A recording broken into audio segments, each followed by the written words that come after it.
Hi Reddit, I'm a 34-year-old guy who's always been the reliable one in my family. I own a decent-sized house in a quiet suburb, 3 bedrooms, 2 baths, a big backyard. It's not some fancy mansion, just a regular place I've worked hard to fix up. Years of saving and a steady gig as a project manager got me here. My family's tight-knit, but they're a loud, messy bunch, so when my sister Jen, who's 37, brought up doing a big Thanksgiving gathering because her tiny apartment can't handle 20-plus people, I stepped up. My place seemed perfect for it. Turkey, football, kids chasing each other around the yard. Sounded like a good time. That was 2 weeks ago, right after Thanksgiving. They left briefly for Christmas, then trickled back in January claiming emergencies, and now, 3 months later, half my family's still camped out here, acting like my house is a free motel, and I'm scrambling to figure out how to kick them out without burning every bridge I've got. Here's how this train wreck started. It all kicked off when Jen called me a month back. Her apartment's a shoebox, and with cousins, aunts, and uncles wanting in on Thanksgiving, she was stuck. I offered my house without a second thought. Plenty of space, no problem. Word spread fast. Jen,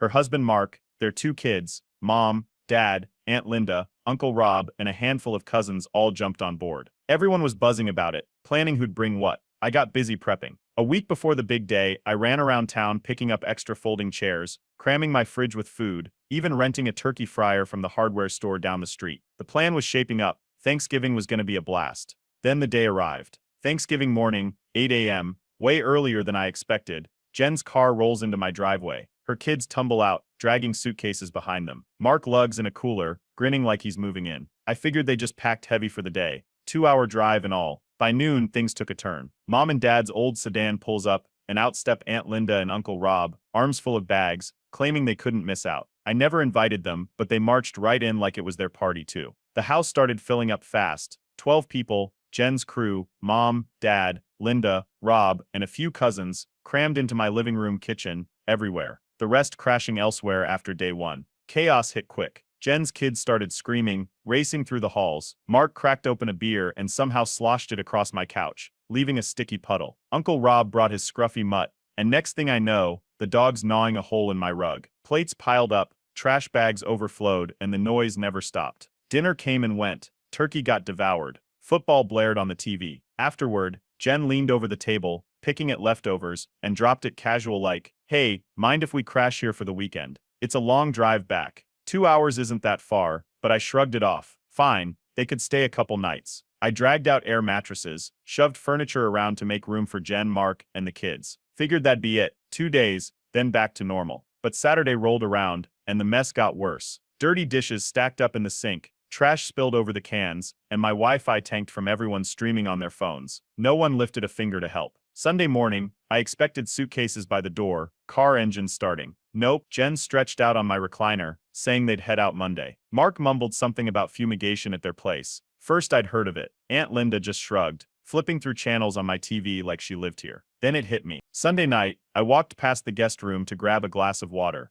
Jen and Mark were whispering by the air mattresses, voices low but clear. "This place is so nice," Jen said, folding a blanket. "We could stretch it to Christmas, save us the hassle." Mark chuckled, nodding. He won't care. My stomach dropped. They weren't just crashing, they were settling in. 2 weeks after Thanksgiving, half my family's still here, sprawled across my house, eating my food, wrecking my stuff. I'm trapped in my own home, and I've got no clue how to shove them out without starting a war. What the hell do I do now? Reddit. Hey Reddit, it's been 3 days since my intro post, and my house is turning into a total disaster zone. I took your advice and tried laying down some rules, but my family's acting like they've got a lifetime lease on my place. Things are piling up fast, and it's a mess. Here's how the last few days spiraled out of control. It started Tuesday morning. I walked into the kitchen where Jen was pouring cereal for her kids, bowls scattered across the counter. I brought up them leaving, keeping it casual, asked when they'd head back home. She just laughed, milk splashing as she waved me off. "Relax, we're family." Like that explained everything. I turned to Mark, who was slumped on my couch scrolling his phone. I pushed him on that fumigation story he mentioned Sunday. "When's it done? When's their place ready?" He mumbled something about still waiting on the guy and dodged my eyes, flipping through apps like I wasn't even there. No straight answer, just more excuses. Later that afternoon, Mom caught wind of it. She was in the living room folding a pile of Jen's kids' clothes. Unasked.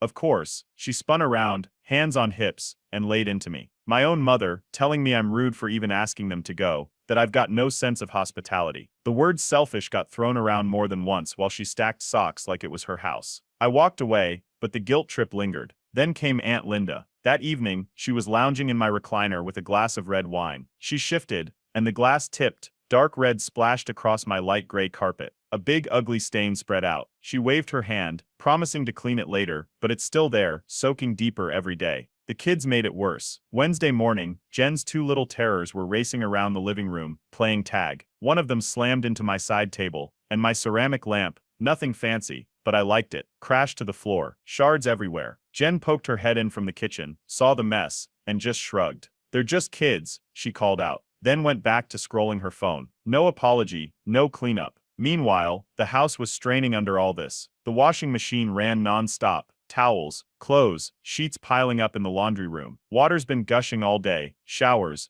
dishes, you name it. My utility bills are gonna be a nightmare. Food's another disaster. By Wednesday night, I opened my fridge to grab a snack. Empty, shelves bare, except for a half stick of butter and some ketchup packets. They'd plowed through everything: turkey leftovers, snacks, even my frozen pizzas. No one's chipped in a dime or a grocery run. Thursday morning took the cake though. I was on a Zoom call for work, sitting in my office with the door shut. Mid-sentence with my boss, Mark burst in, hollering about a missing sock like it was an emergency. My colleagues' faces froze on the screen, awkward silence while he ranted. I scrambled to mute myself, but the damage was done. My project manager's email later was not happy. Outside, trouble brewed too. My neighbor texted me that afternoon. He's a chill guy, but he was ticked. Mark's car and Uncle Rob's truck were boxing in his driveway again. He couldn't get out for work. I promised to handle it, but the cars didn't move. That night, I hit a breaking point. I pulled out my laptop and started digging into tenant laws for my state. Squatters' rights popped up. 30 days minimum here, but their nerve had me paranoid anyway. If they stay too long, could they actually claim some legal hold on my place? I scrolled forums, jotted notes, and watched the clock tick past midnight. 3 days in, and my house isn't mine anymore. Wine stains, broken lamps, empty fridges, and a neighbor ready to snap. Jen's laughing off any push to leave. Mark's dodging questions, and Mom's got my own family turning on me. I'm stuck in this circus, and it's only getting crazier. Reddit,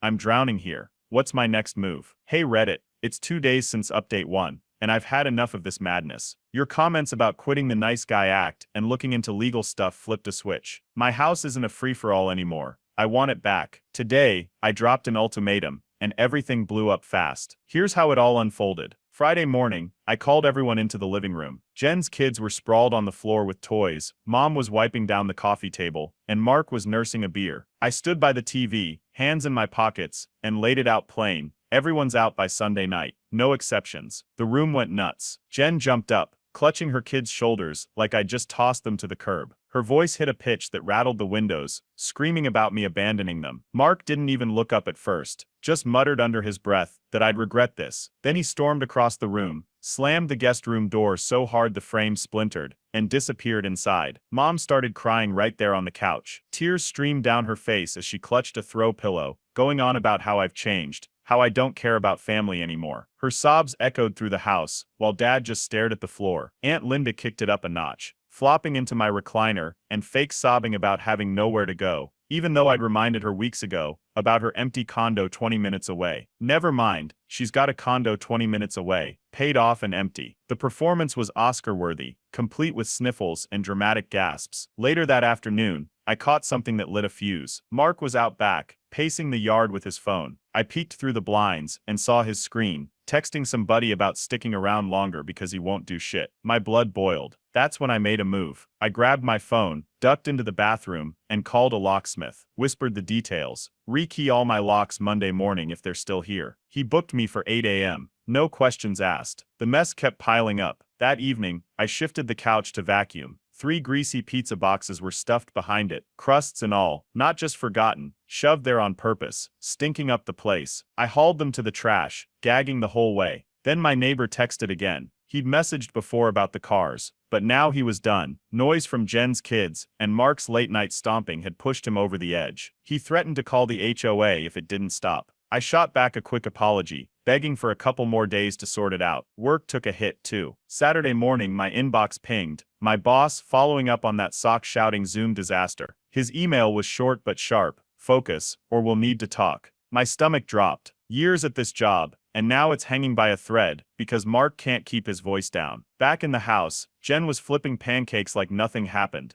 kids running wild. Linda sprawled on the couch, scrolling her phone, while Mom folded more laundry that wasn't mine. Mark stomped around, kicking toys out of his path. By Saturday night, the air was thick with tension. I double-checked the locksmith's number, stashed it in my wallet. The pizza boxes were gone, but the carpet still reeked of wine, and that cracked door frame stared me down every time I passed it. My neighbor's warning loomed. HOA fines are no joke around here. Jen kept tossing toys into the living room. Mark grumbled every time he walked by, and Mom's tear-streaked face popped up whenever I turned a corner. It's a pressure cooker now, and Sunday's the deadline. I've got a plan, but they're digging in hard. Reddit, this is war. What's next? Hey Reddit, it's Sunday night, and the deadline from Update 2 is here. I was hoping they'd pack up and roll out easy, but nope, it's a full-on standoff now. My house is a battlefield, and I'm holding the line. Here's how today exploded. Sunday kicked off at breakfast. I walked into the kitchen, Jen's flipping bacon, Mom's pouring coffee, kids running around. I stood by the fridge, cleared my throat, and laid it out. You've got till 5 p.m. to be out. No more delays. Silence hit the room. Jen smirked, flipped a pancake onto a plate, and tossed out a casual "we'll see." She kept cooking like it was just another lazy Sunday. Mark swaggered in around 10 a.m.,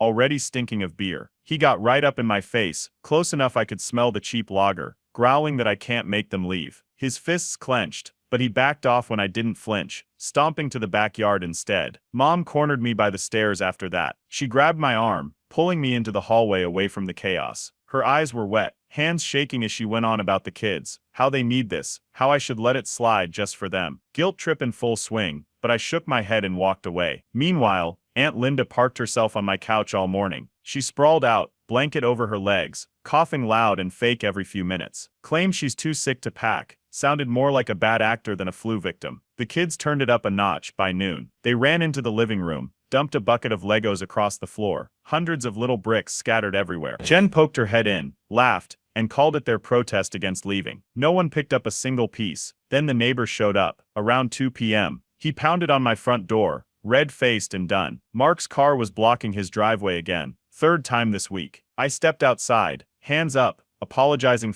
fast, promising I'd fix it soon. He stormed off, muttering about the HOA. Mid-afternoon, I'd had enough of Jen's excuses. She'd been dodging me with vague claims about their apartment, fumigation, mold, whatever, until I pressed her on why they hadn't checked with the landlord themselves. I grabbed my phone, looked up their landlord's number from an old email Jen sent years ago, and dialed. Guy picked up, sounded confused, said their place is fine, no fumigation, no issues, ready to live in. I hung up and marched to the kitchen where Jen was wiping down the counter. Threw the truth at her. Landlord says it's all good. She froze, sponge in hand. Mark overheard, stormed in from the back porch, and shoved a dining chair hard enough it skidded into the wall. He yelled threats, something about watching my back, before slamming the screen door and pacing the yard. 5 o'clock hit. Deadline time. I walked through the house. Jen's flipping through a magazine. Mark's cracking another beer. Linda's still on the couch. Mom's folding towels. Kids kicking Legos. Not a single bag packed. Not a car loaded. I stood in the living room, arms crossed, and raised my voice. You're out by morning, or I'm calling the cops. Last warning. Jen rolled her eyes. Mark snorted. Linda coughed louder. Mom dropped the towel she was folding, staring at me like I'd lost it. No one moved. The house is a powder keg now. Lego bricks crunch underfoot.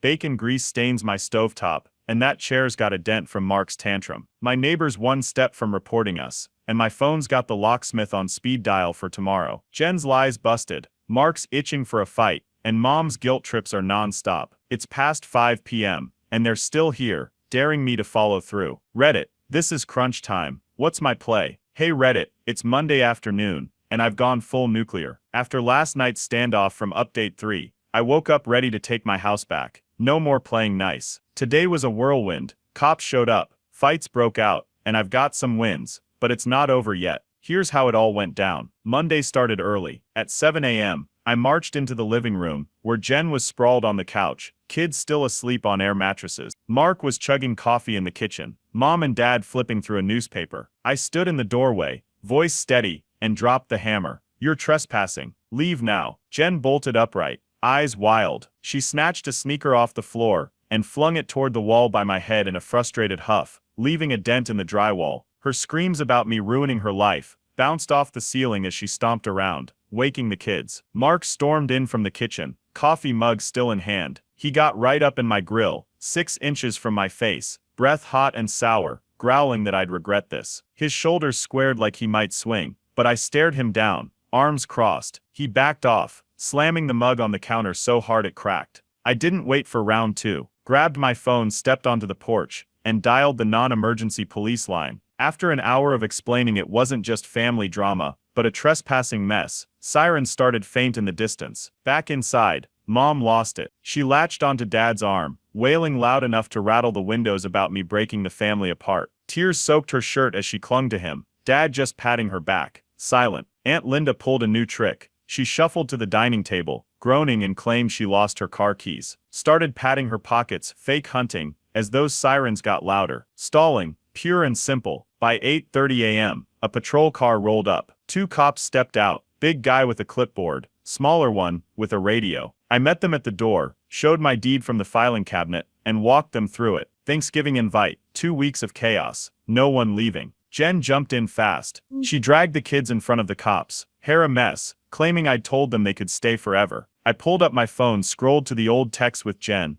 Thanksgiving plans, 1 day, that's it. Handed it over. The bigger cop skimmed it, nodded, then turned to the room. Voice like gravel, he ordered everyone to pack up or face trespassing charges. Movement kicked off, slow, grudging, but it started. Jen's kids scrambled to shove toys into bags. Mark hauled suitcases from the guest room, kicking the cracked doorframe as he passed.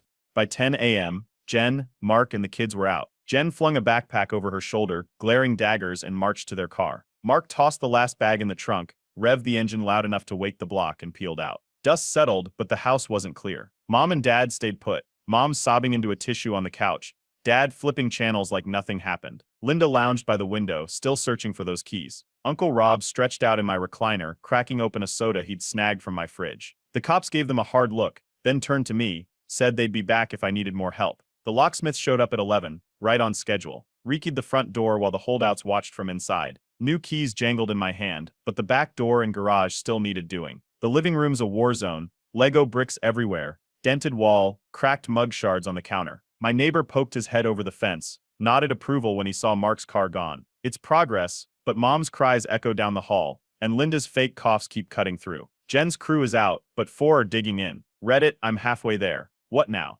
Hey Reddit, it's Tuesday evening, and I'm still fighting to get my house back. After yesterday's win in Update 4 with Jen, Mark, and the kids finally gone, I thought Mom, Dad, Linda, and Rob would pack up too. Nope, they're doubling down, and the chaos keeps piling on. Here's how today unraveled. Tuesday morning started with me in the kitchen, pouring coffee. Mom was at the table buttering toast, Dad flipping through a car magazine, Linda sipping tea, Rob still snoring on the couch. I set my mug down, kept it calm, and asked them to leave. Polite but firm. Mom slammed her knife on the plate, crumbs flying, and snapped that I can't kick out family. Her glare could have melted steel. Dad finally piped up, voice low and gravelly. He leaned back in his chair, magazine crumpled in his hands, and called me ungrateful, brought up every favor they've ever done, from car repairs to holiday cash, like I owe them my house now. Linda jumped in after breakfast. She cornered me by the fridge, teacup still in hand, and pitched letting them stay rent-free. Pointed out my extra bedrooms like it's a hotel with a vacancy sign. I shut it down fast, crossed my arms, told her no way, end of story. She huffed off, tea sloshing. Meanwhile, Rob woke up around noon, stumbled to the fridge and grabbed my last beer. Popped it open and flopped onto my couch, legs up, chugging it like he's the landlord. Beer foam dribbled onto my cushions. Didn't even wipe it. Then I noticed something. Garage door was cracked open, breeze coming through. I checked my key rack, spares gone. Confronted Mom in the laundry room where she was folding Dad's shirts. She smirked, patted her pocket, and claimed it's lost somewhere in the house. That smirk stayed plastered on while she kept folding. Mid-afternoon hit, and work went sideways. I was on a client call, locked in my office, pitching a project deadline. Linda fired up the vacuum right outside, roaring loud enough to drown me out. Client asked me to repeat myself twice. I missed the deadline cutoff. Boss emailed right after. Short, sharp, furious. Get it together, it read. By late afternoon, I checked the trash cans out back. Lids wouldn't close, stuffed to the brim with their junk. Fast food bags, soda cans, even a busted flip-flop, all spilling over. No one bothered hauling it to the curb. Pickups tomorrow, and it's a mountain now. I grabbed my phone, called the non-emergency police line again. Same gravel-voiced cop from yesterday picked up. laid out the holdouts. He suggested eviction notices, said it's the cleanest way if they won't budge. Hung up and pulled up my laptop. Spent an hour drafting notices, 30 days, per state law, fingers flying over the keys, printer humming. Evening rolled in, and Rob slipped up. He was out on the porch, smoking a cigarette, when I stepped out to grab the mail. He flicked ash into my flower bed, grinning, and let it spill. They're enjoying the free ride. Laughed like it's a game. I nodded, kept my face blank, and walked back inside. The house is a mess. Beer stains on the couch, garage key missing, trash overflowing. Mom's folding laundry like she's settled in for life. Dad's magazine piles growing. Linda's vacuum tracks crisscross my carpet, and Rob's cigarette butts are littering my yard. I've got eviction notices printed, stacked on my desk. Cops are on speed dial. Locksmith's due tomorrow for the back door and garage. Work's hanging by a thread,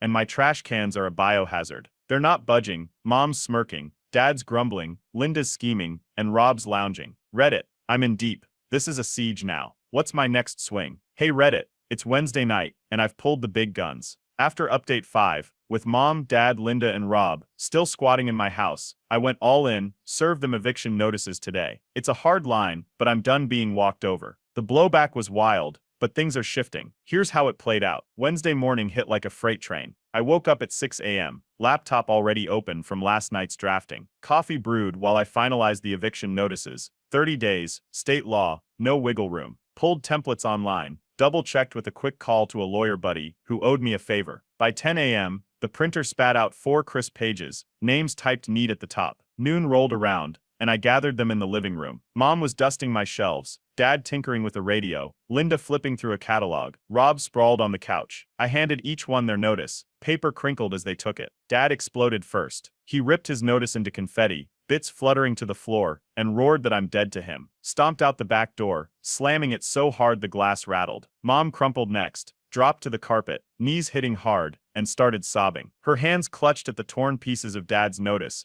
tears soaking through as she wailed about me destroying the family. Linda jumped up, waving her paper like a flag, threatened to sue me back, pacing the room, catalog forgotten, on the coffee table. Rob just chuckled, deep, lazy laugh, tossed his notice onto the cushion beside him, stretched out, and muttered, "Good luck with that."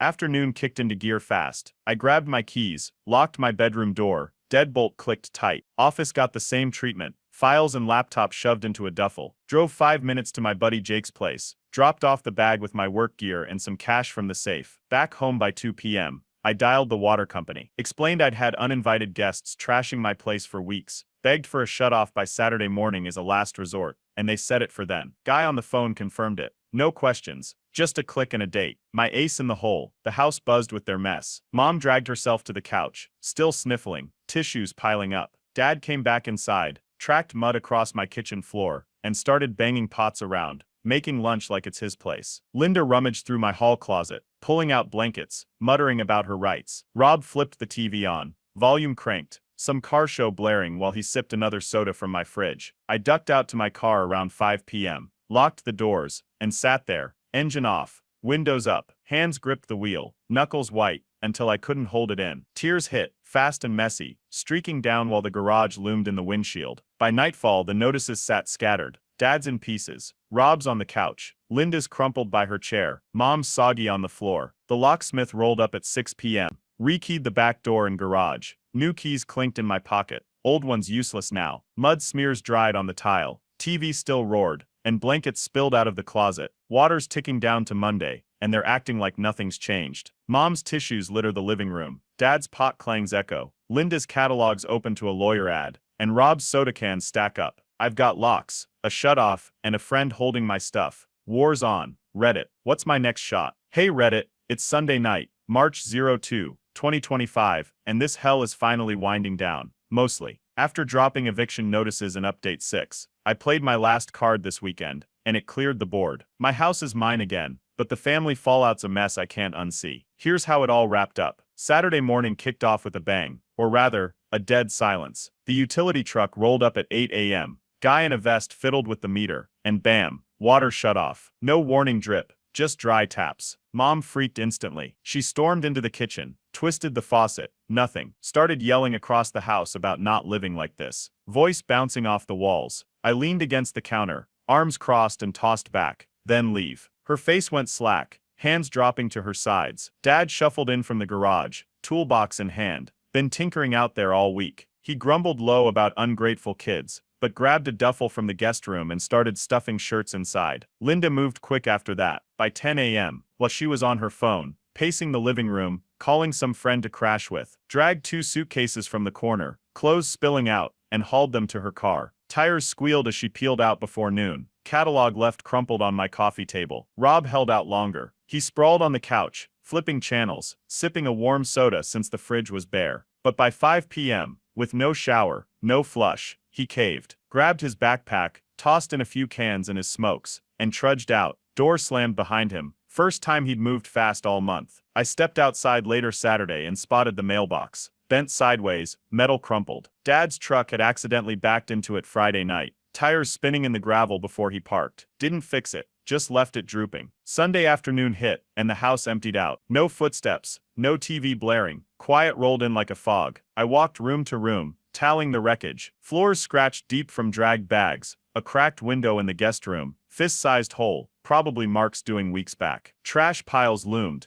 Pizza boxes, soda cans, tissues, stuffed behind furniture, spilling from cans. The locksmith showed up at 2 p.m. Sunday. Garage door creaked open. He swapped the lock in 20 minutes. New key slid in smooth, old one Mom had now useless. I paced the place after he left. Kitchen sinks dry. Couch cushions still stink of beer. Mud tracks from Dad crisscross the tile. Lego bricks crunch underfoot in the living room, left over from Jen's kids. Neighbor poked his head over the fence, saw the cars gone, gave a thumbs up. No HOA call this time. I dragged the trash to the curb. 3 trips, bags splitting, then crashed on the recliner. Sunset hit, and I sat there alone. The TV stayed off, windows open, breeze cutting through the stale air. Scratched floors glint in the light. Cracked window rattles when the wind picks up. New keys jangle on the table. Front, back, garage, all mine. Mom's tissues are gone. Dad's toolbox vanished. Linda's blankets cleared out. Rob's cigarette butts swept away. It's over. Weeks of noise, mess, and fights. Done. But the silence stings too. Families shredded. Bridges burned to ash. Reddit, I've got my house. But what's left after this? Hey Reddit, it's Monday night, March 03, 2025. And the dust is still settling after Update 7's big finish. The house is mine again. Mom, Dad, Linda and Rob are gone, but the chaos left echoes. Today flipped from cleanup to new fires, and I'm barely keeping up. Here's how it's unraveling now. Monday morning started with the water guy. Truck pulled up at 9 a.m. Same vest, same clipboard. Flipped the meter back on. Pipes groaned, and water rushed through. I twisted the kitchen faucet. Clear stream, finally. But the quiet from Sunday didn't last. My phone buzzed at 10, Jen's number. She'd heard from Mom about the weekend, left a voicemail, 2 minutes of yelling about me tearing everyone apart. Deleted it halfway through, but the neighbors chimed in next. Guy across the street knocked at 11, handed me a note. HOA complaint filed Friday over excessive noise and parking. Deadline to respond, Wednesday. Great. Midday, I tackled the wreckage. Grabbed a broom, swept the living room. Lego bricks clattered into a pile. Scratched floors glaring up at me. Guest room windows crack had spider-webbed overnight. Cold air whistled through. Trash bags piled up fast. Pizza boxes, soda cans, tissues. 6 trips to the curb. 1 split open, spilling crusts on the driveway. Then the mail came. Stuffed box, bills, junk, and a handwritten letter from Mom. Opened it. 3 pages,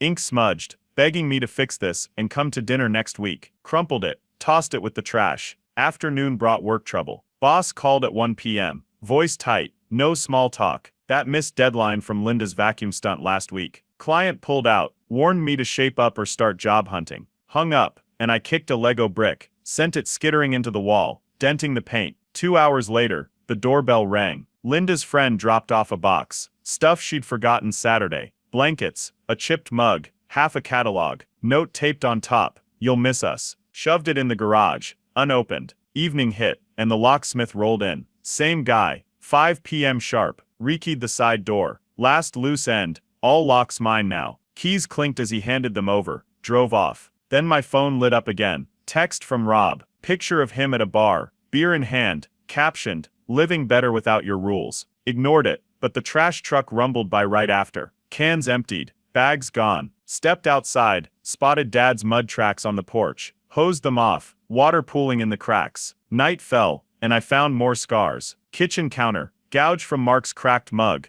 deep and jagged. Couch cushion, beer stain hardened. Fabric crusty. Checked the garage. Mom's lost key. Sat on a shelf, mocking me. Tossed it in a drawer. Locked it. Neighbor waved from his yard. No cars blocking him now. Just a nod and a grin. Back inside, the fridge hummed. Stocked it with basics today. No more raids. Floors creaked underfoot. Scratched but mine. By 10 p.m., I crashed on the recliner. TV flickered on. First time in weeks. I picked the channel. Bills stacked on the table. Water's back. But the hit's coming. Jen's voicemail lingered in the trash folder. Mom's letter in the bin. Linda's box in the garage. Rob's text unanswered. HOA's looming. Work's teetering. And the house bears wounds. Cracked glass. Dented walls. Gouged wood. It's calm, but it's chaos too. Reddit, I've won the war, but the cleanup's a beast. What's my next step?